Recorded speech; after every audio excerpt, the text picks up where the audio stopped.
Welcome back to the Metal Exchange. Justin and Chris back again, covering an album that, quite frankly, I'm shocked we've not talked about on this podcast to date.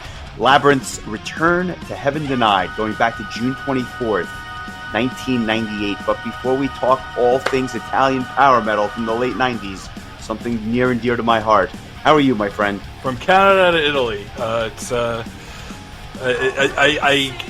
was so happy with how many people I think that got the podcast on their radar thanks to the Tea Party episode. First of all, thanks to the band for sharing our Facebook post on their Facebook, which then a number of their fans reposted.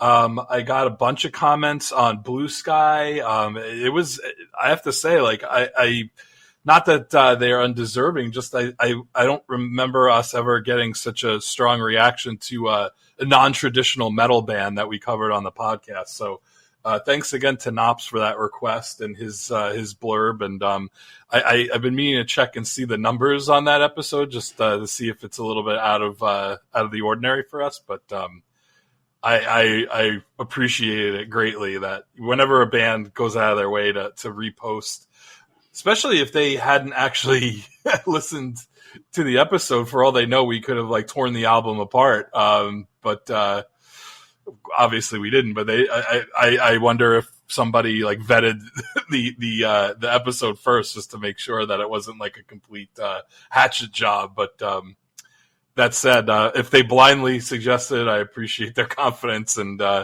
yeah, it was. I really enjoyed the taking the chance to listen to that album, and it's always good to just get some feedback for it. So good stuff. Thanks again, Knops. Thanks again, Tea Party, and yeah, it's quite a pivot from that proggy alt rock band from Canada to the power metal stylings from Italy. But it just we're taking it global here at the Metal Exchange podcast. Yeah, things are going to get real weird later, I'll tell you, but real weird. But that is a story for later on in the podcast. I will say this. I want to just give a shout out and a thank you to all of our Patreon members here up front. I know we always give them a thanks towards the end, but I really just want to say thank you. Thank you from the bottom of my heart.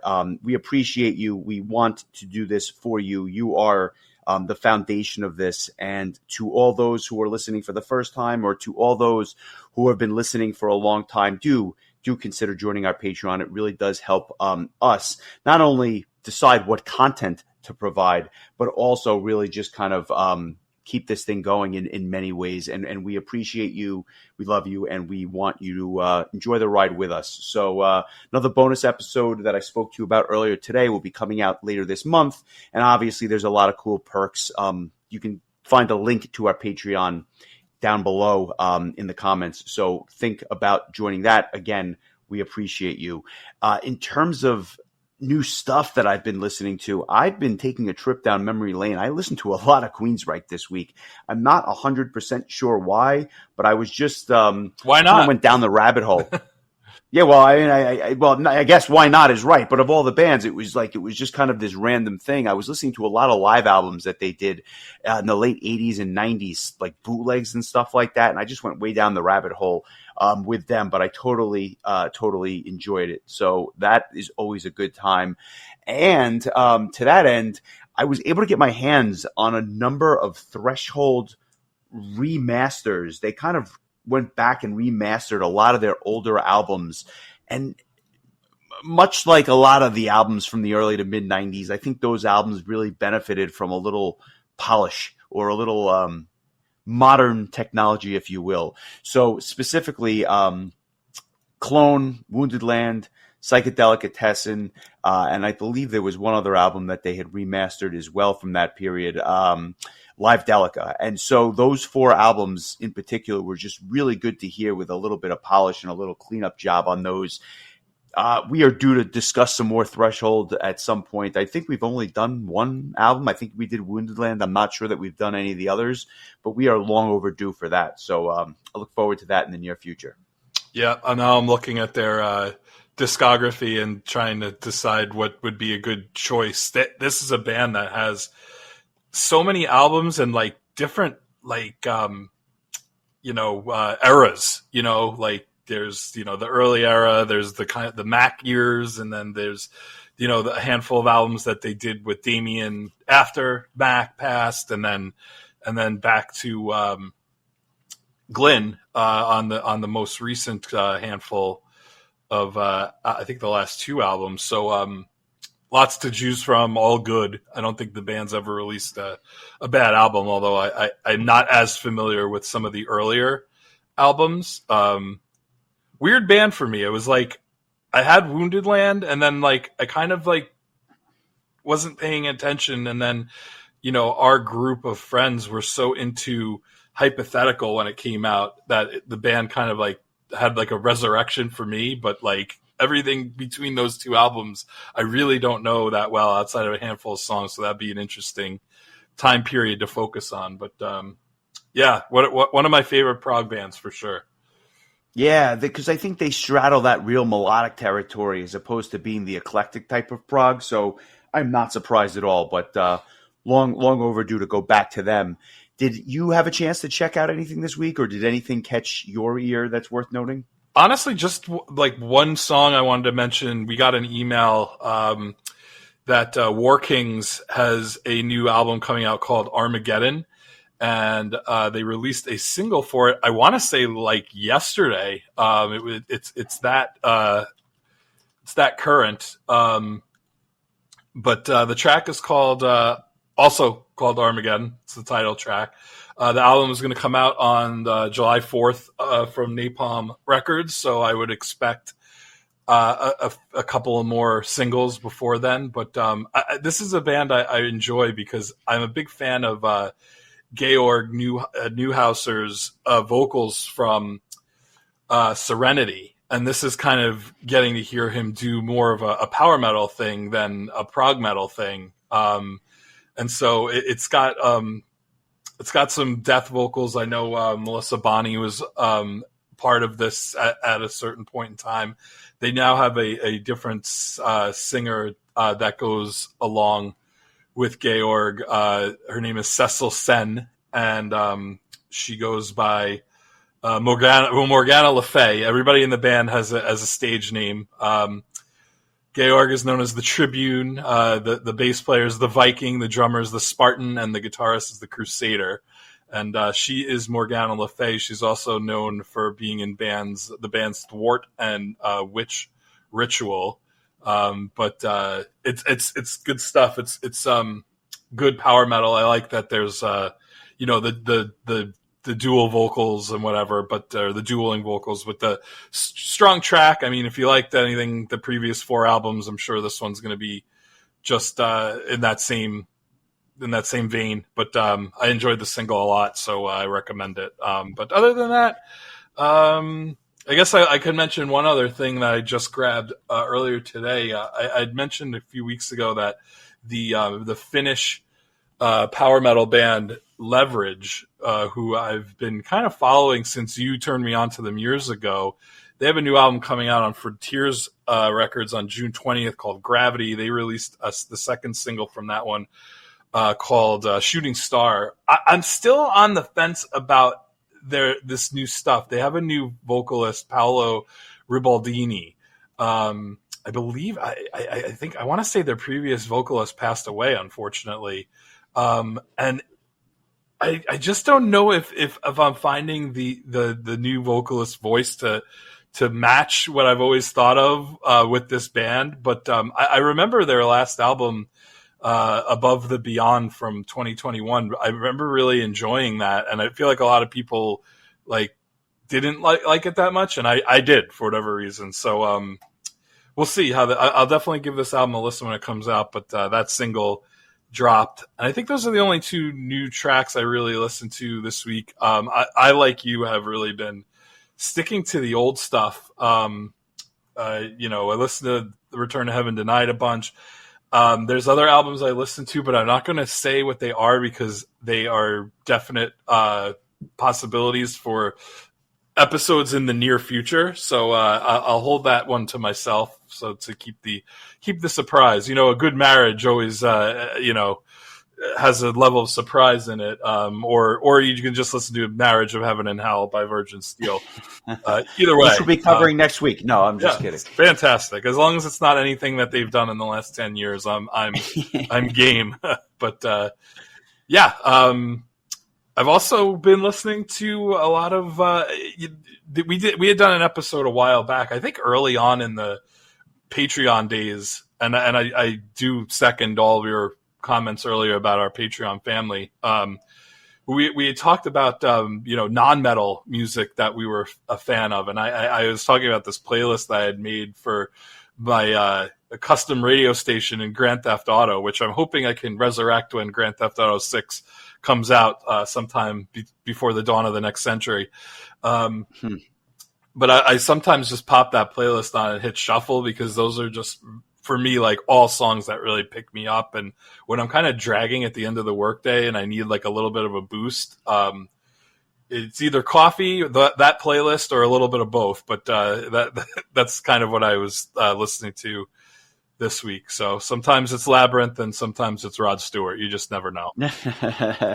Nice. I want to start the Labyrinth discussion much in the same vein as you did with War Kings. What's always been interesting to me about this band is that the guys always went by, or at least a bunch of the guys always went by stage names. So this album comes out in 1998. There were some lineup changes, obviously, after the first release. So just by way of introduction to this power metal classic, Rob Tyrant is on vocals. Now, that's easy. I know that obviously his name is Roberto Taranti. Olaf Thorson, friend of the podcast, we've had him on a couple of times now on guitars. The other guitar player goes by the name of Anders Rain. Do you know, and we'll do this quiz style, do you know Anders Rain, his real name? Well, do you know Olaf Thorson's real name? What? his real No, name. I know it's Carlo Magnani. I knew his real name. I'm just kidding. But like, to me, he's always Olaf. I always refer to him by Olaf. So to me, and it's funny because that's the one name that doesn't sound like this Americanized version of right. what it is. But it also doesn't sound Italian at all. I know it sounds like German or something. I was always fascinated by when I first got into Labyrinth, because I saw his name and I was like, this guy, is he Swedish? And he's not. He was born in Italy. What were we up to? Anders Rain? Yes, and so my question for you is Anders Rain, his real name. Do you know it? I'm guessing it's like Andrea something or other. Yes, Andrea Contarelli. Very good. I'll give you partial credit for that. Moving along to the keyboard player, who's got one of the most interesting Americanized names, Andrew McPauls. That's right, Andrew McPauls. Care to guess his name? I do not care to guess. Andrea De Paoli, a real Italian name there. Another American name, Chris Breeze. If you want to take a guess at Chris Breeze's real name. I don't. Chris, and you would have never gotten it. I could have given you 1,000 guesses. Cristiano Bertocci is Chris Breeze. And finally, Frank Andiver on drums. Frank Andiver. You want to take a guess? That's just Mike Portnoy, right? Yes, exactly right. Frank Andiver is Franco Rubalata. So anyway, now that we've done Name That Person, this album was always interesting to me because we've covered No Limits in the archives, and although it's the same band, they really kind of changed their sound after that first album because it really sounds almost like a completely different band. The vocals, obviously Fabio Leone out, Roberto Taranti in, and then the song structure and the song stylings were very, very different, save for one or two songs. Were you always partial, at least going into this week, to the debut, or were you always a massive fan of this album as well? Because I know you had very high praise for the debut. The debut to me is more of a. I think that it has a score that's based a lot on nostalgia, because it was my first Labyrinth album. I've always thought Return to Heaven Denied was just a better, musically better, sound, like, production wise better. But yeah, looking back in our archives, it looks like we both gave No Limits at 8.25. So, which, I mean, for an album that is that poorly produced, it's a really great score. It really is. Yeah. But no, I mean, I would argue that this is the epitome of anything that the band had ever done. Their magnum opus, if you will. Yeah, I don't think they've touched this album since. I think they've put out some good albums with some really good songs, on them. But from top to bottom, this is like the perfect blend of both power metal and melody and precision all at the same time. And I had kind of mentioned this almost as a joke earlier this week, but not really. I think there's a conversation starter as this being one of the best power metal albums of all time. And it came out, in my opinion, during the genre's heyday in the late 90s. I'm so curious to know what your score is going to be, because I'm not saying it's my favorite power metal album, but I definitely think it's in the conversation. I don't disagree with that at all, and I'm sure there's a lot of people that would agree. If you want to kind of narrow the playing field a little bit and say the greatest Italian power metal album of all time, I think this would be the greatest Italian power metal. I don't even think that's close. Yeah. And to me, the true barometer for me, and I can say this about albums like Angels Cry, Holy Land, The Keepers, like the albums that are in that ilk. It's an album where at one point or another, I think every song has been my favorite, or almost every song has been my favorite. So the songs that I just absolutely pined for when I first heard it, I still thoroughly enjoy. But as the years have gone on, different songs have just jumped out to me and become my quote unquote favorite.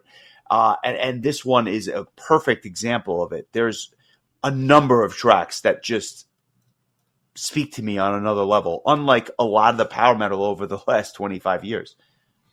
I think that's super fair to say. And, yeah, it's interesting. I also thought it was really interesting that, it's one of those rare, like, late 90s albums, metal albums, that if you look at like all of the versions, there isn't really any, like, stuff that was from the cutting room floor. There's an acoustic version of Falling Rain, which appeared on the Timeless Crime EP that came out the following year. But I mean, there are no other like additional tracks, which kind of makes this feel like one of the tightest recording sessions of all time, because I'd argue that none of the 11 songs in this album should have been left off of it, which means that like it's I don't know, like it's not like there's like a B-side that you can say like, oh yeah, like I could see why this was a B-side. Like there are no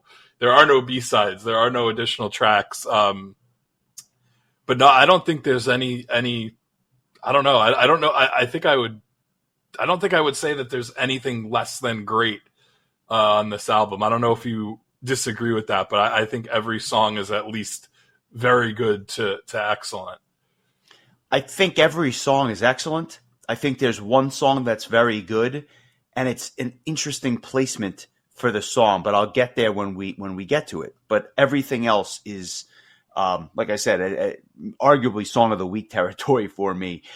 So I want to kick this off a little bit differently than usual. Normally I will go into kind of the stylings of that first track, but I want you to do the honors this week. Talk to me about Moonlight, this opening track that kicks this thing off.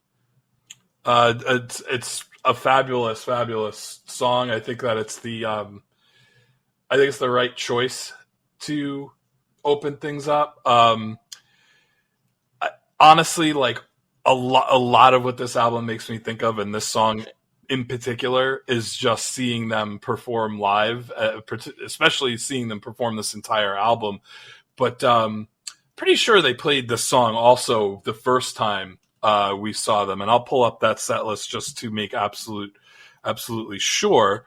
But I feel like that was just one of those bands that I think I had convinced myself that I was just never going to see live. And so when it finally did happen, it was like really like mind boggling. And yeah, they did play this song. It was actually the last track of the set list. And yeah, I mean, it's really like, it almost is like Labyrinth saying like, this is the new Labyrinth, you know, like there was some songs that I think were in this vein on No Limits, but like this, I think they just turned the whole band on its head, and they open it up with this track. These like, I love the classical inspired like keyboards and stuff. Like this is an album I really like, particularly because, you know me, I'm a big keyboard guy, and there's a lot of keyboards. The keyboards are a big part of the proceedings here, but I mean, this is just everything I love about power metal. Just hooks galore, fast paced, you know, banging double bass drums, fast guitars, and incredible vocals from one of the most impressive live vocalists I've ever seen. There were parts when I was listening to this album where like he would do like this really impressive vocal part, and I'd be like, he somehow did it even better live and more dramatically. I was like seriously expecting like windows to shatter at certain points, but and he's no spring chicken because the album came out 25 years ago too. The dude still has an unbelievable set of pipes. I remember hearing stories that Labyrinth or that Rob Tyrant was not a great singer live. I had heard that through the grapevine. That was the biggest crock I've ever heard. He is unbelievable live. And although obviously Fabio is great live too, I prefer Rob Tyrant's voice to Fabio Leone. I'll just say that on record. I've always been a Rob Tyrant guy. And what he does live, like you said, is incredible. Did you have a chance to check out their acoustic show when they were in the Loft the day after they played Return to Heaven Denied? I did not. I'm sure that's one of those ones I'll live to regret. That was think about just like a jazzier version of all these songs, and it was just something to behold. But I won't dwell on that. I'll just say, going back to Moonlight for a second, that guitar tone at the beginning, the production on this is markedly better than the debut. I think it's still not perfect with the benefit of hindsight, but it's very good, and could be better, but very good. And that guitar tone and that riff at the beginning of this track just really just kind of sets the pace, not only for the song, but for the entire album. And even Rob Tyrant with that first verse, you could just tell he's a special vocalist. Great chorus. And I think for many years at the beginning, this was probably my favorite song on the album, although, like I said, that's changed a dozen times since then. Has this little whimsical bridge towards the middle, and then this great keyboard noodling throughout. Fantastic solos, and yes, you are right. I can't see this open any other way. Yeah, I'm with you 100%. The only reason that I didn't choose it for Song of the Week is that it's probably the song I've heard the most on this whole album, and so it might have suffered from the slightest bit of overkill. But I mean, I still, even when I put it on, it's like what a damn good song, man. And just seeing it live was just mind boggling. I hope I haven't seen this band for the last time, because I think I think third time's a charm, as they say, and I think one more time would be really pretty awesome. So yeah, hell of a start. Yeah, we're off to the races here, and then we get to New Horizons, which for the last number of years has probably been my favorite song on the album. The keyboard intro on this is really cool and reminds me actually of the first album, at least with the intro. But when the band kicks in, this thing takes off like a rocket ship. The riffs are great. The song is a little more adventurous than Moonlight, just in terms of what they're trying to do here, especially with the keyboards, which 100% make this song what it is. The verses are beautiful, the chorus extremely memorable, and the vocal range on this track is something to behold. Arguably the best instrumental section on the album. I completely marked out when they played this song live. Like I was I loved Moonlight. I knew they were opening with it, but when I heard New Horizons, I lost my mind. I was right in front of the stage because I was sponsoring them that year, and I just lost it. I was like, it was like a cathartic moment for me. New Horizons is my song of the week because I just can't get it out of my head every time I hear it. Let's give it a listen, and let's come back and hear your thoughts on this and the rest of the album. Yes, it's destiny. Spite of monsters real, I will find a way to try. Across the seas around the hills and over, I come through all road. Reflections of the wasted love in my heart. I'm dreaming from my heart. Tell me now, fathers hold the sky. Why alone should die? You ended my life. Try to tell me why.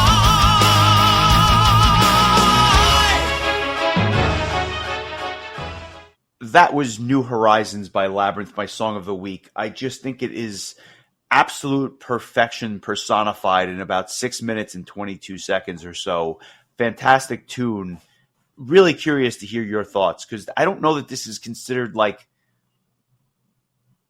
I don't know, one of the crowd favorites or anything like that. Typically, if they're not playing the whole album, but certainly is mine. It was going to be my song of the week, actually, but I'm going to pivot just to change things up because there's a lot of good songs to choose from. But yeah, I agree with everything you said. This is one of those songs that I've just always really, really gravitated towards. I remember I made a playlist a long time ago. I have to pull it up because I just remember when the time came to choose a song from this album, this was the song that I chose because I just something about it. As much as I like Moonlight, I thought that this song was even better. And it's just I love the way that it kicks off in kind of that really unassuming kind of almost spacey kind of way, and then it just kicks off. And yeah, I would just be repeating pretty much everything you said because I agree with all of it. But in fact, as I look at this, it's also on a playlist that you made in 2011. It was the 11th playlist that you had made for me, and you've made many more since then. I had put it on my metal mix from 2001. That if memory serves, this might have been the last playlist I made on a cassette before starting to make CD, burn CDs, because the listing here, the length is a little bit long for a CD. It's like an hour and a half long. But yeah, this is on here, sandwiched in between Salvation by Halloween and Evolution by Symphony X. So in good company. I'll say. Yeah, this is actually like one of my favorite playlists. It's one of those playlists that really take me back to a specific time. And if our Patreon listeners got to listen to a lost episode of my radio show from college, this playlist is kind of like perfectly that era of time. Like the Wicker Man by Iron Maiden's on it, and it was probably like a brand new track at the time. And just all I'm seeing is just a list of albums that we've either talked about or really desperately need to at some point. But I would love to at some point like get all of these playlists onto Spotify and share them. But the amount of time that it would take to do it all is just unfathomable. And unfortunately, or fortunately, depending on if you like paying your rent, I have to work during the day. So yeah, awesome stuff. Nice. I will choose something else though.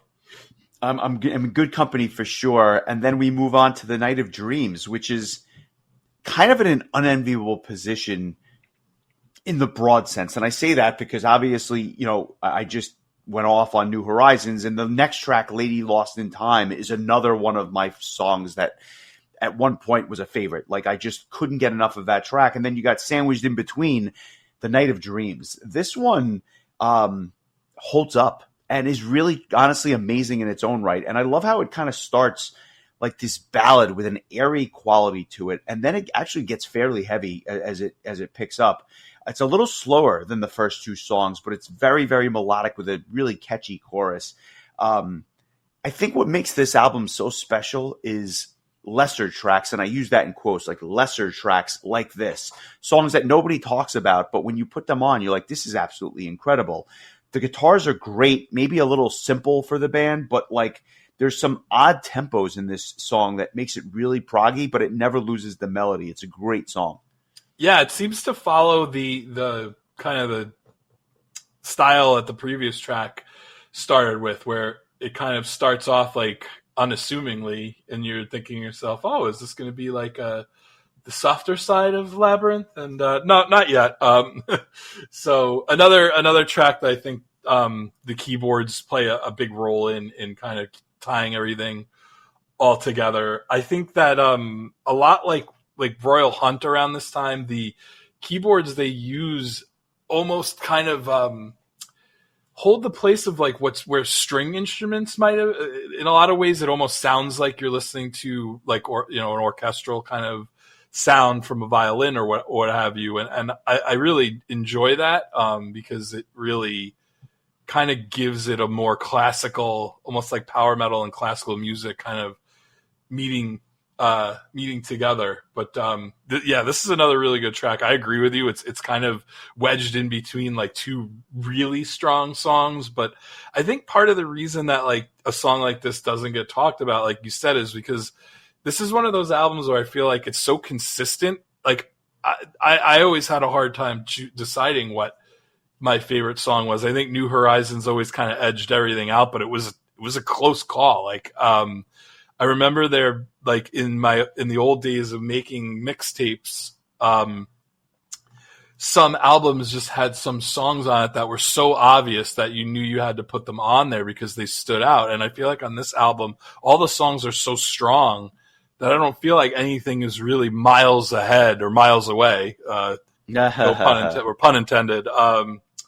Than any of the other ones. So like it's easy to kind of forget about A Night of Dreams when it's stuck between a New Horizons and a Lady Lost in Time. And like I found myself while listening to this album again, like kind of like forgetting about some of the tracks and being like, damn, like this, like all the tracks on this album are really good. Even there's one track that I'm wondering if it's the same one that you felt was kind of like the least of all the tracks. That I felt that way too, and then the more I listened to the album throughout the week, that song started to grow on me to the point where I was like, wow, I really don't have anything really negative to say about any of the songs on this album. So that's kind of my diatribe as far as the night of Dreams. But this is a really good track, and just another one where I am just transported back to the floor of center stage and just kind of standing there with like agape watching this like absolutely incredible album. You know, a lot of times, sometimes I'm like, oh man, like a band like Royal Hunt playing Paradox, it's like an all-time great album, but there's so many Royal Hunt songs that I would have loved to have heard live from, you know, the 3 albums prior and all that. And with Labyrinth, it was kind of like, yeah, I'm good with them just playing this whole album. And I was so fortunate enough I had joked, I think it was like a bonus material on the last episode that we were like, that made it onto the end of the episode. But like, I actually had like a bad, panic attack the next day, and I was like, I'm so glad that I the panic attack came the day after Return to Heaven Denied was played in its entirety, because had I missed this, I would have been so upset. Maybe God works in mysterious ways. I suppose he wanted me to see Voyager and Return to Heaven Denied before my brain went cattywampus, as we say here. So. Well said. I think we both let the cat out of the bag with The Lady Lost in Time as another all-time great track. The piano just kind of screams ballad, but again, false hope. Quiet first verse, very emotional vocals, and then that riff comes in and it's like, here we go, like strap in. You can't help but bang your head to the chorus. The vocals soar, and although it doesn't sound like Andre Matos, the way he sings, the way Rob Tyrant sings is very much akin to Andre Matos, and the drums just keep this entire song on the rails.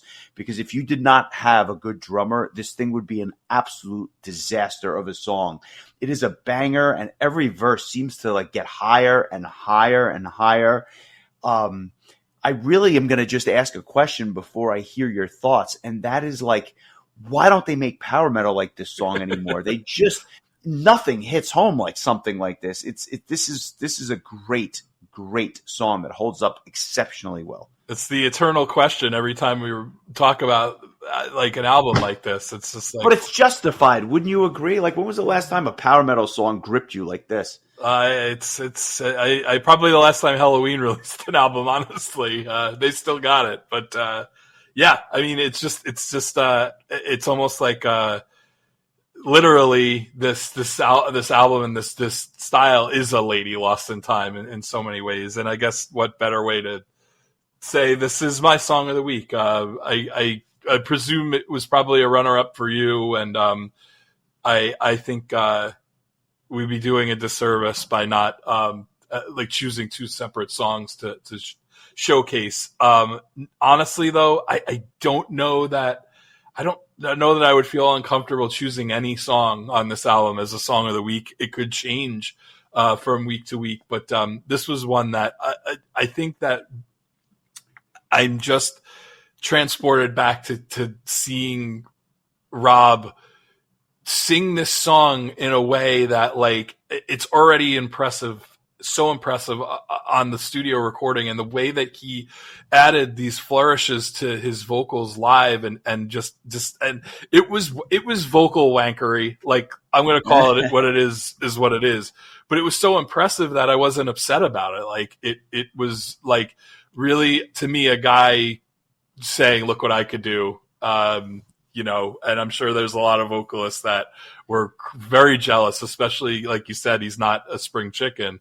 But this was, like, I think particularly one of the tracks I remember him really showing off during when he was singing. And so I have a special place in my heart, but it's one of the catchiest choruses on the album. Like you said, Night of Dreams kind of slowed things down a little bit, and this one I think picks the pace back up. It's got that chug like we talk about, with that fast, like, you almost train like guitar rhythm. So hell yeah, let's give it a listen. Lady Lost in Time, a genre lost in time, from Labyrinth's Return to Heaven Denied.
That was Lady Lost in Time.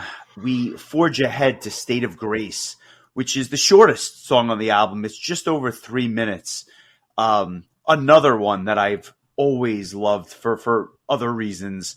Curious to hear your thoughts on this track, which kind of is like smack dab in the middle of this thing. Yeah, I mean, I feel like I'm just like kind of repeating myself because, like, I just really like all these songs, but this is another really, really good song. I think it's a little bit more similar to Night of Dreams tempo wise. I really love the parts where it quiets down and you really just hear Roberto just really hear his voice clearly. But I mean, like, really, all the things I've been saying about the previous tracks, like Stan, there's great drumming, there's great guitar solos, catchy chorus. Labyrinth was just really hitting just triples and home runs with all of these tracks. It's just such a strong album, and this is like you said about Night of Dreams. This is like a track that I feel like might have stood out more if everything else on the album wasn't so good. Like, you know, it's a victim of its album's own success, I guess. But I feel like doing this podcast and really like listening to the album repeatedly, like I can't say I ever listened to Return to Heaven Denied as frequently as I did in the last week or so, and it really got me to appreciate some of the other tracks a bit more than I would have in the past, for whatever reason. So this is another really good one. So yeah, just keeping the trend going of just like a really strong album with all very good songs. I always played this album a lot. And so for me, I didn't really learn much that I hadn't already known because I just played this album. It's one of my most played albums of all time. State of Grace itself is this really short, catchy, well-written song, and arguably could have been a single if there was a single on this album. I love how the song just gets right into it, and I love how they have that just the vocals over the guitars. But once the bass kicks in, it really pops, and it's kind of surprising how good the low end on this song is. You could argue that if you had to define power metal in 3 minutes, this would not be the worst song to introduce someone to, for sure. I think that there's something that's really intoxicating about the verses and the chorus. Not the proggiest tune, but the keyboard samples and the drum fills are fantastic. And there's just something about this track that gives me like this odd sense of peace, and it puts a smile on my face. I've always been a fan of this track. And you know, as you turn the table to side 2 and we get to the title track, no letdown in sight. Heaven Denied itself is another one that kind of starts off like a ballad with these acoustic guitar effects, beautiful backing vocals during the first verse, very poignantly used. They're not overdone. And then the chorus starts and it really picks up steam from there. It's not lightning fast, but deceivingly heavy. It's almost like a train that's continuing to build momentum as it chugs along. The instrumental section's interesting because it picks up speed really fast and then slows down again. And it ends with a strong chorus and this really like mercurial ending. Another great song, not to beat the dead horse, but different than some of the stuff that's come before it. Yeah, I think that the more I'm talking about it, the more it's hitting me that like so many of these tracks start out where you're like, oh, is this going to be the ballad? And then it's not. And then this one kind of like alternates. It goes back and forth from that kind of quiet vibe to the chorus where it picks up a little bit more steam. But it's a really well-balanced track list, and probably part of the reason for that is, like I said, all the songs are good, but I think that stylistically it's also good. Like, it doesn't have too many like super fast songs where you get burned out on that. Like, there are these really good mid-tempo songs like this that I think kind of fill things out. I have to ask, this is like the most fascinating thing to me that I'm just realizing now, is that the Japanese version of this album has a totally different set list, track list, I should say. The album opens with Lady Lost in Time. And it's really, yeah, it opens with Lady Lost in Time, goes into Thunder, Moonlight, Falling Rain, Die for Freedom, Feel, Night of Dreams, Time After Time, Heaven Denied, New Horizons, and ends with State of Grace. Wow, that's so weird. I've seen this on a few occasions where the Japanese version of an album just has a totally different track list. Of all things, Andy Darris's Coming from the Rain, his first solo album, was one of them where like for some reason the track list was just totally shuffled on the Japanese version. I've also seen just where tracks are like one or two tracks are just flipped. I don't know if you knew this, but like The Dark Ride, the Japanese version, the first two tracks are actually flipped Mr. Torture and All Over the Nations are I'm always curious at what the mindset is in situations like that. But with this one, it's like this is like putting Return to Heaven Denied into a randomizer, and it's like the old Discman where you just press the shuffle button and let it rip. And with this album, Stradivarius did with Visions on 70K, and I was like completely confused, but it was cool. I mean, it was different for sure. Yeah. So interesting. I almost kind of want to go back and listen to this album in this order and just see if it evokes like a different sort of feeling. But another great track. I know that's not news here, but I enjoy this track a lot too. And I think we're going to go back to the kind of fast paced power metal stylings with this next track, Thunder. It's funny. I will tell a quick story before I talk about the track. I remember the first time that they played Prog Power. This was 2011. So we're going back almost 15 years at this point, which is impossible because I don't think I've aged a day. But here we are. In 2011, I remember they were about halfway through the set, and they started asking the crowd, "Do you want to hear this song or this song?" And it was like, whatever got more of a pop, they were going to play. And I guess it was because they really just had no idea what the crowd wanted to hear. And so they said, I remember them saying like midway through the set, "Do you want to hear Lady Lost in Time or Thunder?" I'm like, obviously Lady Lost in Time. And then they did it later on for the encore. They said like, "Do you want to hear Moonlight or Thunder?" And I said, well, obviously I want to hear Moonlight. And so they didn't play Thunder. And I kept thinking to myself, what was that? Because of you. Yeah, well, it may be, but that could be. But I kept saying to myself, like, why do they keep pushing Thunder so much? Like, I never thought it was like the best track on the album. And then all of a sudden I listened to it this week. I'm like, okay, you know what? I get it. I think I understand why they wanted us to play it. It's the heaviest song on the album. It's fast. It's aggressive. Again, never losing the melody. The chorus is anthemic, really big, but not over the top. The guitar solo is fantastic.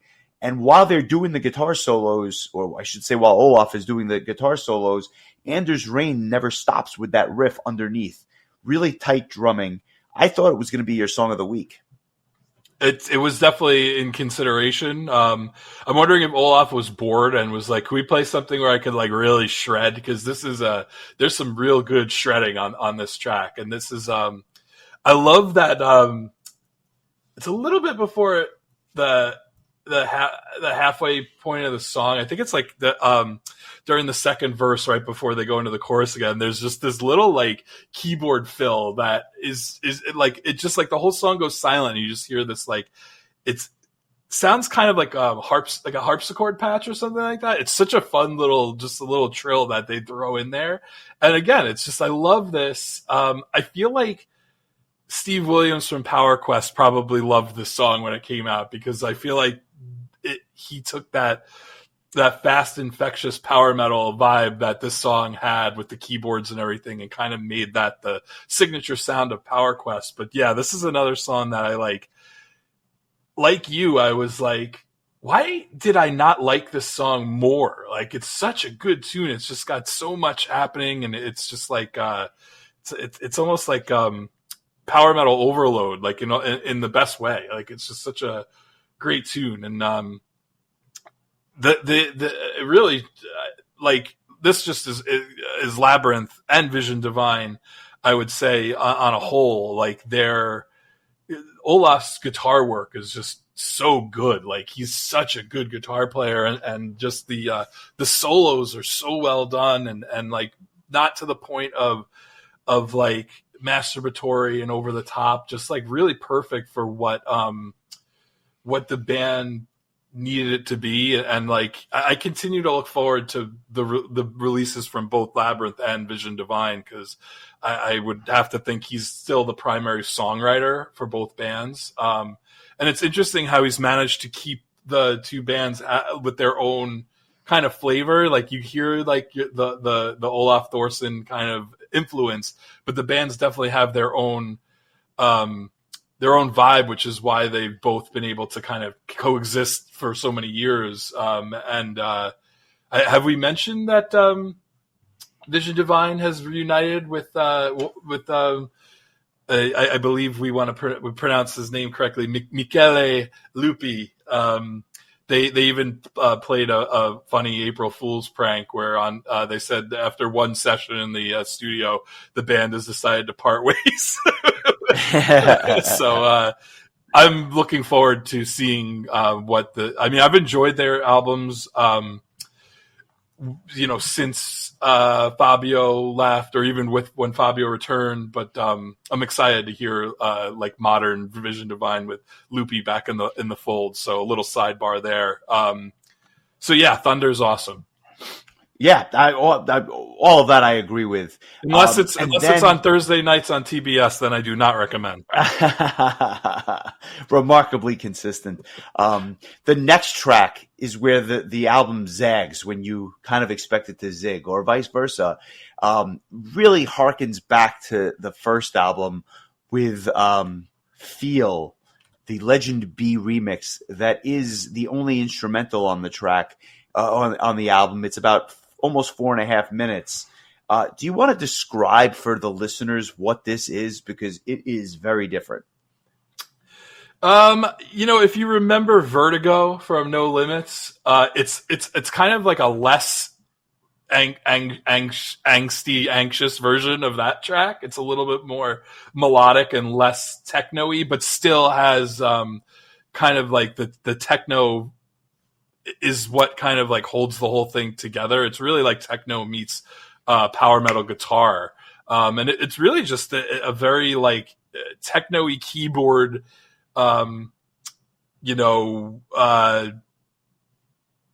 beat that kind of holds the song together, and then the drums and the guitar and the bass are just kind of like almost jamming over it. It's almost like you go into a club and they lay down the beat, and then a metal band comes out and just starts playing over that beat. It's a really cool track, and it would feel like unexpected if it wasn't for Vertigo on the previous album, which I think was even more, just like I said, like even more techno-y, and a song that I remember, like anyone who heard it when Vertigo came out, like I think Ralph, that was like the first track by Labyrinth he ever played for me because it was so different. And I remember when I went to college, it was one of the first power metal songs I played for Knops, and Knops was to this day, it's like one of his favorite power metal songs. So we'll keep the Knops streak going. We'll see how many episodes in a row we can mention him. But this is in that same vein. I don't know if I like this quite as much as Vertigo. I don't know if it has as much of the nostalgia value for me, but it's a cool track, and it gives Rob a little bit of a break on the album, and I'm sure he was appreciated a little break when he was performing the album live. He got to take a little, I don't know if he smokes, maybe he went and took a smoke break or had a cup of Earl Grey tea. I don't know, one or the other, but it's a fun little track. It's been a while since I've gone and listened to the original version. It's from a techno artist named Zenith X. But I think I want to say you had sent it to me like back in the day or whatever, but I haven't listened to it in a while. I'll have to pull that one up. Maybe we can post that track on social media during the week, because it's interesting hearing the original version. It's kind of like how I always thought that Back to Back was a Hammerfall song and it was really a Pretty Made song. Well, I always thought Feel was a Labyrinth song, and surely I was very, very wrong. Yeah, it's so funny. When I was in college, a lot of my friends were into club music and stuff like that. That was never my thing. If they had played this at the club, maybe I would have been totally into it. But I remember I would play this in Vertigo for them on the regular, and like it was the only thing I listened to that they could tolerate, let alone enjoy. So it was always interesting to me. But your description is right. If you've never heard this, just go give it a listen, because it's truly unlike anything you've ever heard before. Oh my God, I just put it on right now. This is brilliant. Yeah, and the original song, the original song is actually called the Legend B remix. So I always thought that was like Labyrinth's putting their little twist on it. Yeah, but it's actually the name of the original track. So yeah, cool stuff. Nice. I'm glad you liked it. I had no doubt. And then we forge ahead to Time After Time. And this was another song that leans on the faster side. Soaring vocals during the verses. Not my favorite verses, but still solid enough. And I love the contrast between the verses and the chorus because it's really palpable, both being very enjoyable. It's one of the more underrated songs, I think, on the album. And it would have been highly regarded if it was more further up on terms of the track order. It just gets a little lost in the back. And I like how the instrumental section kind of speeds up. And then the bridge is this piano-laden ballady section that's much slower. And what I always thought was that the instrumental section reminded me of Royal Hunt, and I was wondering if you heard that in that little section towards the end. I did. The song did remind me of Vision Divine. There's a song called Black Mask of Fear on their debut album, and I have to assume Olaf wrote both tracks, and that's why there's some similarities there. But I got a little bit of that. I'll have to listen to it again for the Royal Hunt connection. But this is another track that I like kind of forgot about, like being as good as it is. It's and again, it does that really that part where you get like the quiet vocals. That bridge is just. I never realized how much the band kind of shuts it off and turns it back on again. It's really, really well done. Like where you have this dichotomy of soft and heavy, and then like they come out of it with like this awesome keyboards and this great high pitched vocal from Rob. Like this is another really good song. I could have picked this one for Song of the Week too. Like there's just so much good going on with this album. I always thought I regarded this album highly, but I think I was not regarding it highly enough. Like I got to tell you, like it's we'll get into scores. I'll tell you what I thought my score was going to be and what it ended up being. But another banger. Yeah, and then finally, we get to the album's ballad in Falling Rain, and it's a true power ballad, and it's a beautiful one at that. Because of the way this band writes and produces songs, I had to pick something that was faster and heavier for my Song of the Week. But the reality is Falling Rain is such a good power ballad that I could have picked it. And for a split second, I actually thought about picking it. The guitar tone with just Rob Tyrant on top is a huge win. It has this emotional quality to it that's very hard to describe. Maybe their best ballad, and it may not be close. I love the layered vocals in spots. And there was a period of time where I played this song on repeat. I just love the keyboard orchestration in the background and the vocal lines, which absolutely make this song what it is. Do you know where the title of the song derives from? No. When they were recording it, Anders Rain tripped over a microphone cord and fell, and they named the song Falling Rain. This is a true story. I was told it by Oleg Smirnov. No, I just made that up. But that's really funny. Just because I didn't have anything original to say that you didn't already say about this song. It no, really listen. It's a lovely tune, and I think it was sorely needed after like 9 bangers in a row. Like we needed something a little bit more chill. And if you didn't know any better, you'd probably start listening to the track and being at this point, 10 tracks in, you're like, okay, this is gonna blow up, isn't it? Like all the other tracks did eventually. But no, it stays pretty mellow. And I had mentioned earlier that the Japanese version has an acoustic version of this track, which you can also find on the Timeless Crime EP. Highly recommend checking that one out as well, because it kind of even peels back the song even more by taking the electric guitar out and making it a fully acoustic track. And it's a track that really, I think, really benefits from that style. But yeah, hell of a track. And that it leads us to the final track, Die for Freedom, which like that was like the track for me where I was kind of like, did we need this track? You took the words out of my mouth. I was going to ask you, would Falling Rain have been the way to end this end this album? Because that's if there's a blemish, and I'm not sure that there is, Die for Freedom is the blemish, because Falling Rain would have been a great way to just end it and go out. I think I would have ended it, but I'll say this about Die for Freedom. It's a good song with great guitar work, picks up speed during the verses, which is cool, and then the chorus, which is very good. Maybe not their best, but when you just kind of add it to the rest of the package here, it's still very good. There's a bass solo, which is interesting. It was almost shades of Marcus Grosskopf with the way that there's a bass solo on this track. And then what salvages this song for me, what really kind of makes it from a good song to like putting it in rarefied air, is the fact that they go back and they add the keyboard section from Moonlight, the first track, making almost up for the imperfections that are this track. Hearing it live was also a real trip as well, as it's a song that like nobody ever talks about. So I was happy to hear it when they played the whole album. I don't know that it's necessary, but it's probably close to perfect as well.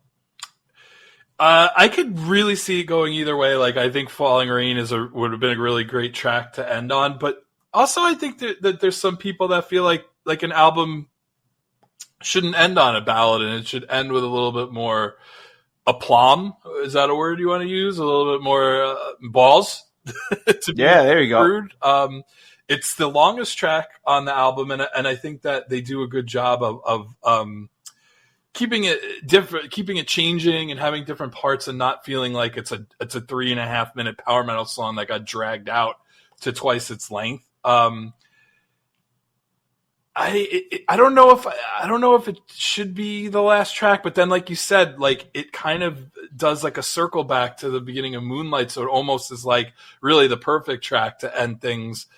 I found myself really liking the song more and more the more I listened to it. I'd argue it's probably still like one of my least favorite songs on the album, but like it's like an album full of like 10s, 9s, and 8s, and it's like calling it an 8, you know, like it's, I mean, I don't know. Like it's, I think that, at this point in time, after hearing the album so many times, hearing it performed live, like the album is to me, like anything off, like missing, anything left off would make the album feel incomplete to me. So, I think it's, it's fine.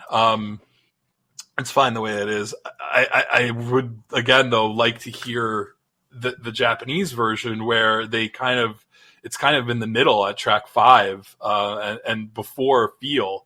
So you kind of lose that kind of like, reprise, that Moonlight reprise at the end there.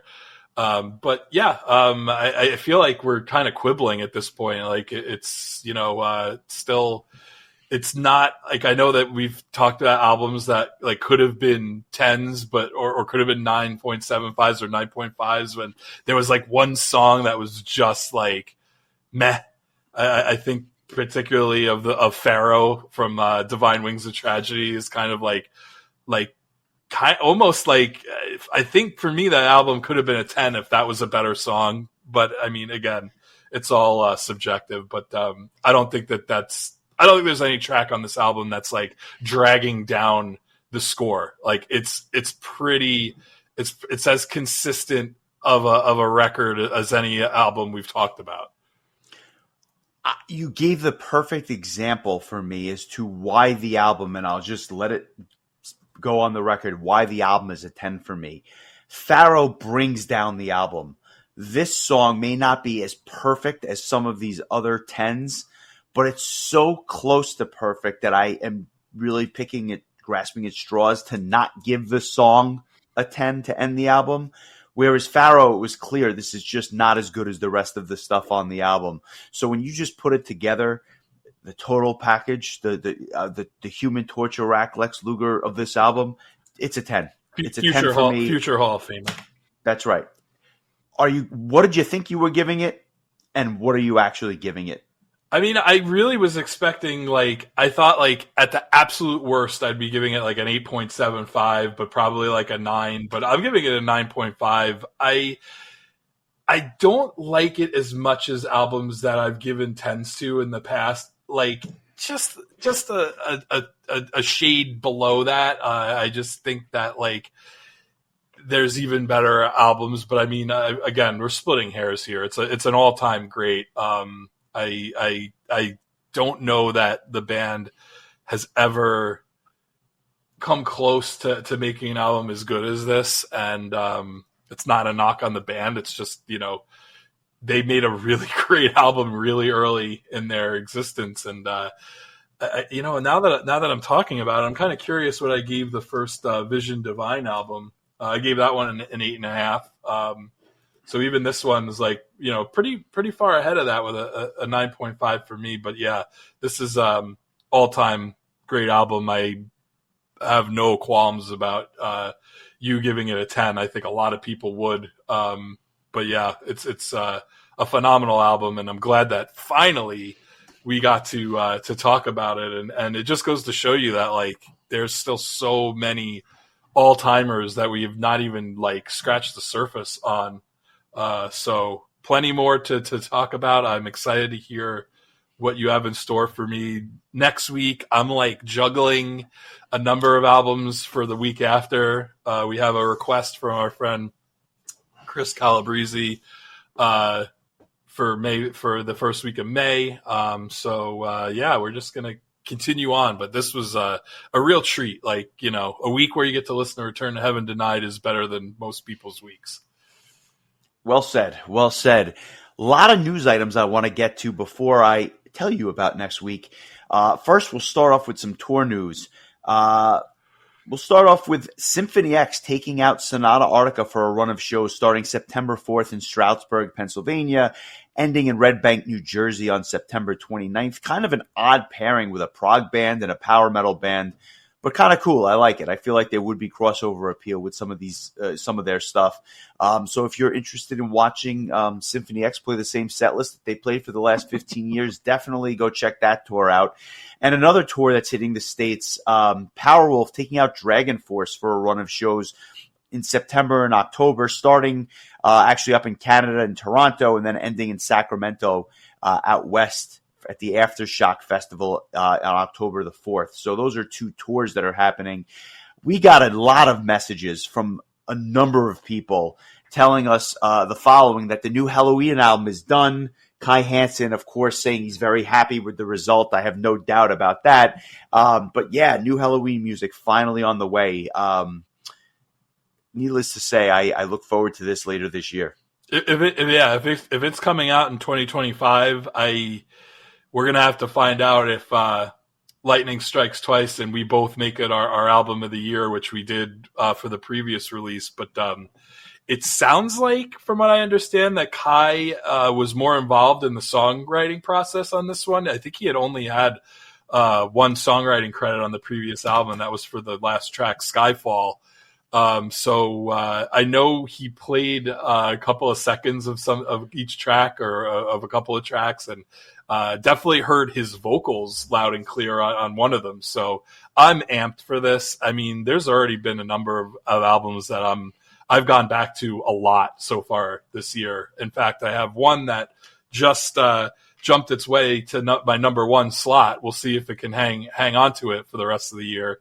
But man, with Halloween coming out, Epica's got a new album that will be out by the time this episode drops. I think that's, from what I've been told, is going to be a contender for album of the year. I want to say their last album was actually my runner-up for album of the year, the year that the Halloween album came out. And it didn't even make your list, oddly enough. So so we'll see what this next one has. But yeah, a lot of good stuff 2025. And as far as those tours go that you mentioned, all I can say is the routing on some of these tours is really strange. Like it's interesting how some of these cities and routes are chosen.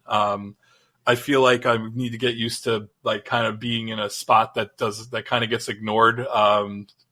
Although Devin Townsend is going to be here in a few weeks, so I guess it's not the worst, but it's interesting. And I will mention, I don't know if you have this on your docket of things to mention, but it was just announced earlier today that Fabio Leone's Dawn of Victory had to pull out of Prague Power, they were not expecting that he would have an easy time getting a visa approved. So they're bringing in Visions of Atlantis to take on that day one headline slot.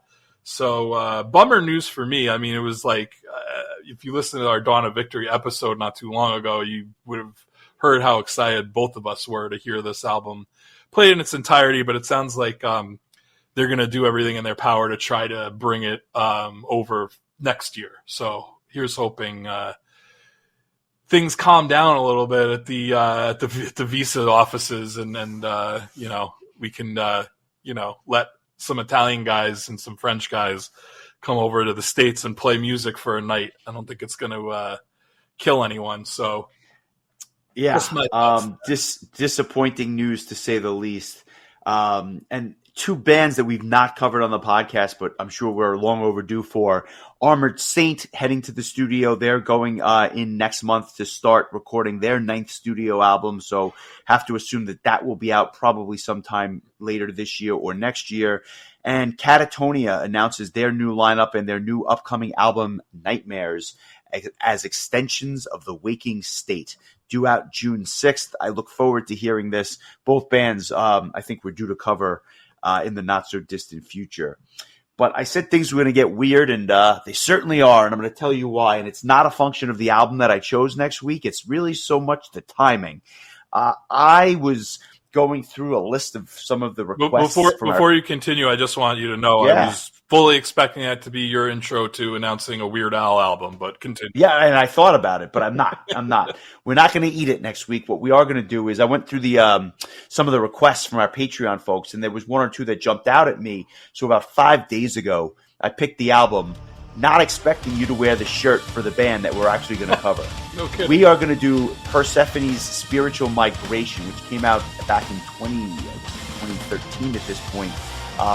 Doing some progressive death metal from a band that we have not talked about at all, or very, very little on this podcast. And I believe it was Josh Anderson that made the request, and I want to cover it next week. I think it'll be a lot of fun. Yes, he did. So very good. Thank you, Josh. Hey, that means that maybe we could get another video blurb from Mr. Josh, since he gave us one last time. I will reach out to him and see. I haven't listened to this album in a long time, and I can assure you this was the only reason I'm wearing this shirt right now is because I was actually wearing a Voyager shirt, and I was making tomato sauce and splattered sauce all over it, and changed into this one. So fortuitous timing. Yeah, I didn't even start the day wearing this shirt, so that is a weird coincidence. When I saw your shirt, I said, this is just absolutely like karma at its absolute finest. So next week, Persephone's Spiritual Migration. I look forward to chatting about that and all things in the world of metal. So thanks again to everyone who gave us a listen. I look forward to catching up with you next week, and it's almost bonus episode time. So enjoy the rest of the week, my friend, and I will catch up with you soon. Alrighty, take care.